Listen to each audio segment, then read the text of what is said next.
tonight I'm gonna to share my point of view in regards to the topic, the truth, based on my knowledge of Spiritism. I'm a student of this philosophy still, and what I'll be saying here is my own opinion, which might be different from the Spiritist Society and even from the other members of this group. So I am Chuck Committee, and I'm volunteer of this Spiritist Society. Let's start then with some definition. What is truth? So I got some definitions on the internet. It says that the quality or state of being true, or that which is true or in accordance with fact or reality. A fact or belief that is accepted as true. I got this content from Oxford Languages. What is the truth that rules the universe? Do you have access to it? No, we don't, because our minds are not connected to our deepest sense and emotions. Have you thought about our meaning of the meaning of our lives, like why we are in this universe, and what is the truth about everything? Why we are here? What the universe out there and nature, everything. Have you thought about all these things and what the truth involved in everything? My presentation tonight will be based in this book, Changing Attitudes, from Francisco de Espírito Santo Neto. And the content of this book was dictated by a well-known expert in this philosophy named Hamed. So illusion stops us from seeing reality. And as we don't seek for the truth, we keep projecting onto others whatever we can't accept as ours. So what does it mean? Not getting in touch with our own feelings and attributing them to others. When, for example, when we think that, no, that wasn't my fault, something that happened, and you just think, no, that wasn't my fault. I made this decision based on his influence onto myself. It's his fault then. So that action or something we've done is our responsibility, because we made the decision of doing that, right? So even if someone else influences us, the decision is always ours. So why we don't accept that, and sometimes we just we blame someone else, like this example I've said. So no, I was influenced by someone else, so it's his fault. Why it's not, actually. So by ignoring the traits of our personality, we try to transfer the responsibility and accountability of our decisions and choice to others. So while in reality they cannot be transferred. So we do this all the time, or at least I used to do this many times. So when I was preparing this presentation, I was thinking of when I was young, and I think this is when I was a kid. This is quite normal with every one of us. So we try to make it easy for ourselves, and sometimes blame our brothers and or sisters. And no, that wasn't myself. Maybe it was my brother. He was right. So, but when you're getting older and start thinking of ourselves and our role in the universe at least in our own life, to take a responsibility.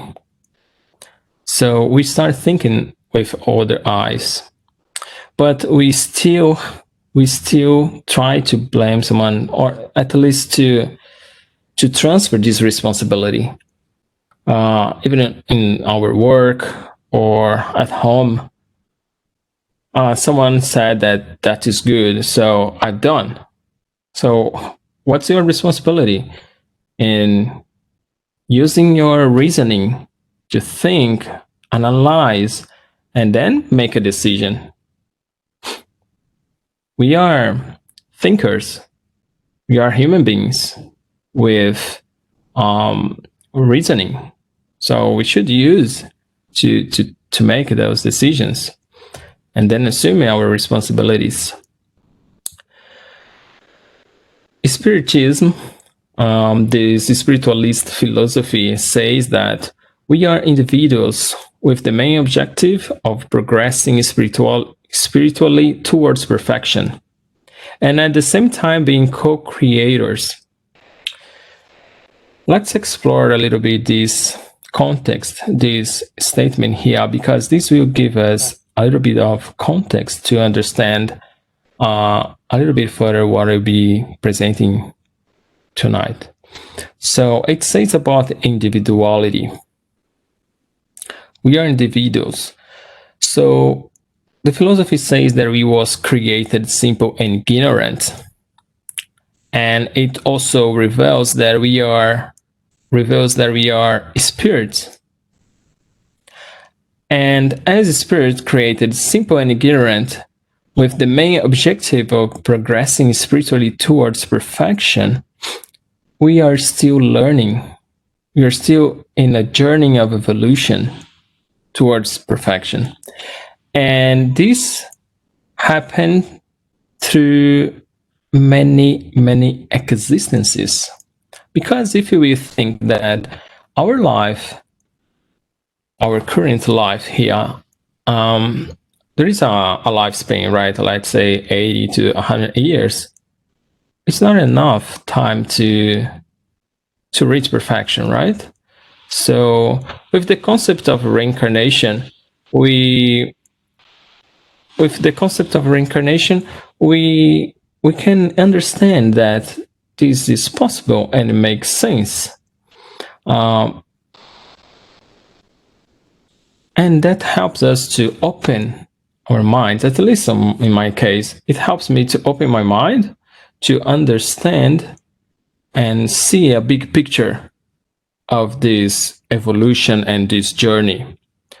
So the second part here, and at the same time being co-creators, it means that as we are evolving and transforming ourselves to be better spirits or individuals in the whole universe, during our existences, we'll be always a better spirit. Okay, we'll be a better person. That's why we can see around us in the work and school or wherever we go with our social groups, different kind of people. More kind people which is more kind, people which is more jealous, people which is more calm or hungry, or we have many types of people. That's because of this. Each one is in its own journey of evolution. It's in their own way.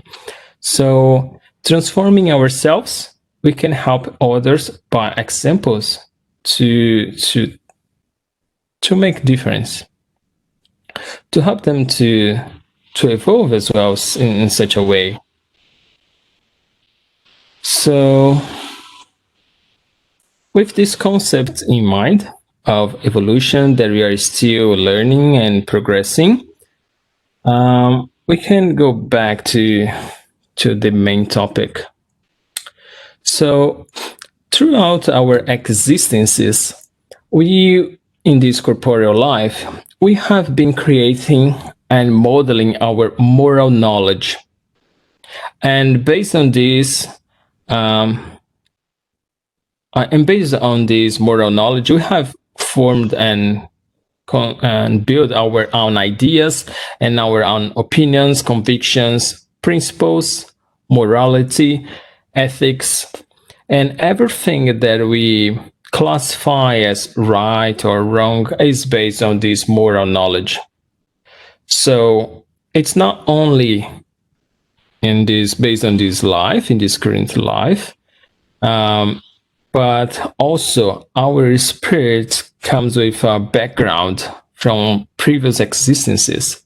It's in our unconsciousness, but it's still with us. So we have this background that form this moral knowledge, and based on this, we make our decisions. What is wrong? What is right? Or what is true? What is false? This moral knowledge is unique to each individual, because since everyone has been going through distinct experience, they have different ways of accepting things and believing, and also what is right for me could be wrong for you in your point of view, based on your moral knowledge, because your experiences so far probably is quite different from mine. Definitely is different from mine. So thus our view of things may deceive us, since it may be distorted under certain aspects. As I've said, something could be right for me, could be true, while for you could not. So what's the truth?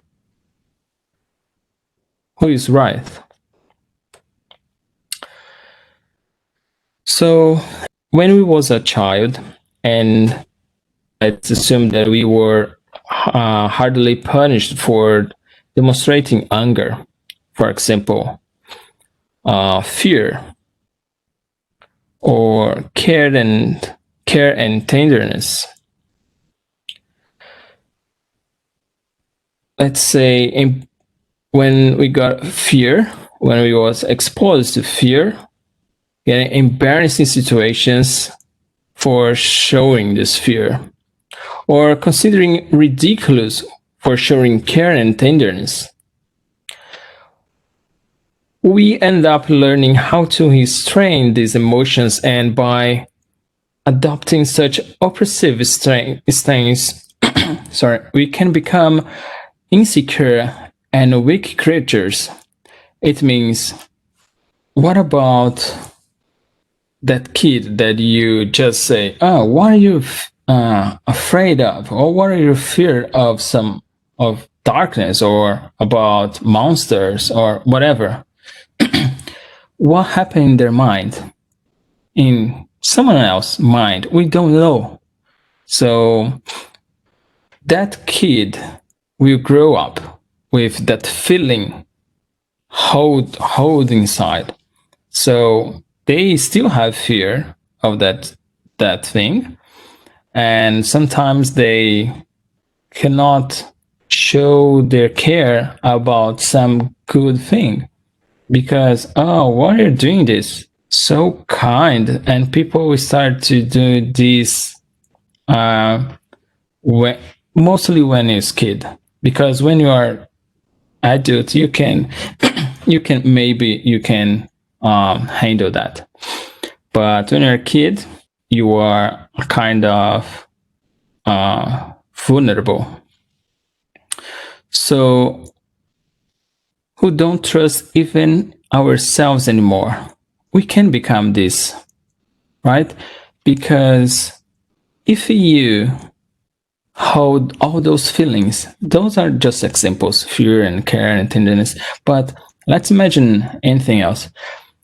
If you just hold that feeling and those emotions, and you just don't put that outside, and you start being afraid of demonstrating your feelings and emotions, you start not getting contact with yourself. You are not discovering and you actually don't know what you are feeling, and you can even don't trust even yourself. So if we cannot admit our own truth in an honest manner, how can we conceive the great truth? The great truth, I mean, that's regarding the universe and ourselves and nature and everything. So it's totally fine feeling fearful and angry when there are reasons for that. The energy of anger is an important defense factor, and fear as a prudent mediator is a prudent mediator in danger situations. So all those feelings has a meaning. It's not something that we can or we should control or keep inside or hold on that, restrain that inside us, because we have to get in touch, have contact with these feelings and emotions to understand what is going on with ourselves. There is a new way of I got a kid, she's turning 2 years old tomorrow, and we are studying some manners of growing her up with its positive manner of doing this. And it's not like protecting too much. It's more helping her to get in touch with their feelings. So when she's very frustrated and or angry, and she starts screaming and crying because sometimes she doesn't get what she wants, of course, and then we start talking to her. Oh, are you frustrated because you're not getting what you want? Are you angry now? What are you feeling? So we incentive that. We give her the opportunity to get in touch, to understand what is going on with her, because she's still learning. She's learning this new existence, right? So that's the opportunity for her to grow up with that. And even with the exercise of knowing herself, at least get in touch with this, for her to understand herself. And this is what we should be doing, to know ourselves, to get in touch with our own truth. So we need to accept our own truth. Then we realize that our existence is our own responsibility, and our decisions and choices are our own accountability. By exercising feeling our emotions, and by suiting them accordingly in life. This is an invitation for you to connect to your feelings and try to balance and integrate your inner energies, never repressing or benumbing them or surrendering to them. So you should have control of your feelings, emotions, and understand that, because that will help you with all that journey of evolution. Why we are so pride? Or why I'm so jealous? Why I'm so selfish? How we identify these things to develop that in a better way. So let's try to do a quick exercise here. Curiosity. We are in a planet which is spinning with a speed of about 1,037 miles per hour, or 1,670 kilometers per hour at the equator line, right? And our orbital speed around the sun is about 67,000 miles per hour, or 107,000 kilometers per hour. And the sun and the solar system appear to be moving at 200 kilometers per second, or at an average speed of 448,000 miles per hour, or 720,000 kilometers per hour in the Milky Way. Curiously, those numbers very interesting. But do you feel that? Do you feel you are in this scenario right now? We believe what we see, but many times our sense organs cheat us. The stars we see every night, they may no longer exist because of the light, right? So for that light of that element in the universe to come to the earth, to cross the atmosphere for us to see, that light takes long and is still coming, even if the star has already destroyed or died, let's say, we're still seeing the light which is coming. So we're seeing the past. So I'll give another example. We believe what we are told. For example, if someone asks me, I am in Melbourne at the moment in Victoria.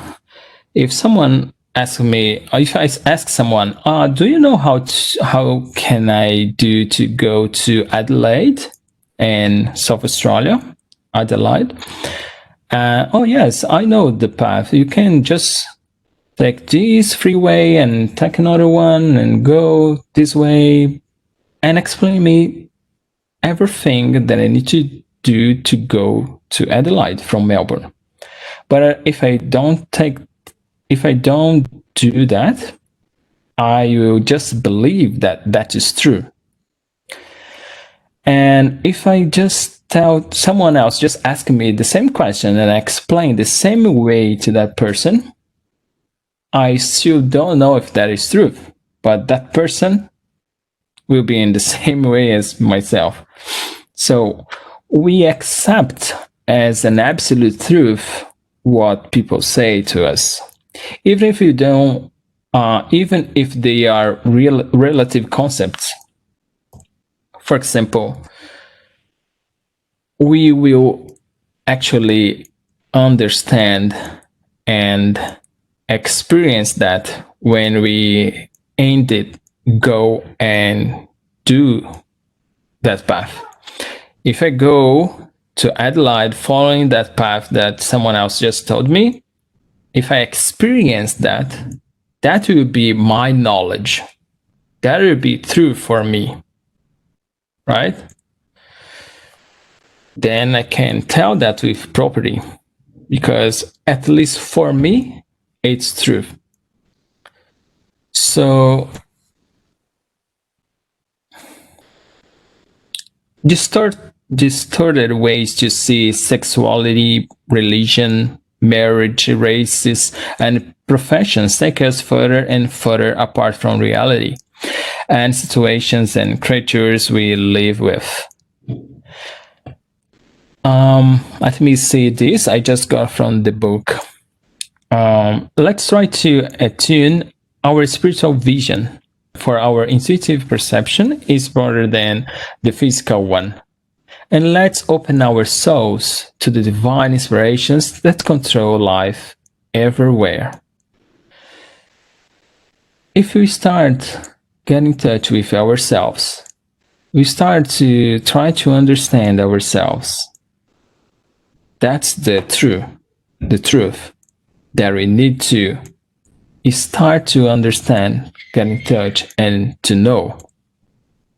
Then, when we understand this, and start to understand this, who we are actually, and get conscious about this, then we can start thinking of the great truth about everything, the universe, about, as it says, life in general. So the animals, nature in general, and everything. Let's keep in mind that we are individuals, unique in the universe, working in ourselves to make ourselves, to improve ourselves, to be a better spirits at every existence, moving towards perfection, to finally know the great truth that involves everything. In Spiritism, this spiritualist philosophy proposes a change of perspective for us to use other lens to analyze the situation, to improve ourselves for something bigger. Hope you have enjoyed this talk, and thank you for watching and for staying with me. See you next time.